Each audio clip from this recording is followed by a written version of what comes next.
Hello বন্ধুরা, আমি Krishna nursery থেকে বলছি। আজকে আমি আপনাদের একটা বেল গাছ দেখাচ্ছি। বেল গাছটা দেখুন, দেখে মনে হবে না এটা বেল গাছ। আমরা সচরাচর যে বেল গাছ দেখে থাকি এটার সাথে কিন্তু সম্পূর্ণ আলাদা, এর একটা অন্য নাম আছে। হ্যাঁ বন্ধুরা, আপনারা যদি এই বেল গাছটা দেখে থাকেন বা এই বেলের যদি নাম জেনে থাকেন, জানা থাকে, তাহলে অবশ্যই আমাকে কমেন্ট করে জানাবেন। এই বেল কিন্তু গাছের গোড়ার দিকে হয়। দেখুন, আমি আপনাদের দেখাচ্ছি।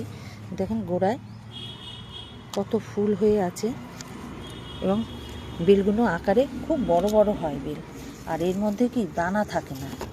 সবথেকে বড় হচ্ছে এই বেলে দানা হয় না। দেখুন কীভাবে গোড়ার মধ্যে ফুল হয়েছে। এবং এই গাছ টবের মধ্যে আপনি বসাতে পারেন, মাটিতেও বসাতে পারেন। যদি কোনো বন্ধু আপনি বেল গাছটার নাম জানেন, অবশ্যই কিন্তু আমাকে জানাবেন। দেখুন আমার এই গাছটা, আমি আপনাদের পুরো গাছটা দেখাচ্ছি। যদি আমার এই ভিডিওটা আপনাদের ভালো লাগে তাহলে লাইক, শেয়ার, কমেন্ট করবেন আর চ্যানেলটাকে আমার সাবস্ক্রাইব করে দেবেন।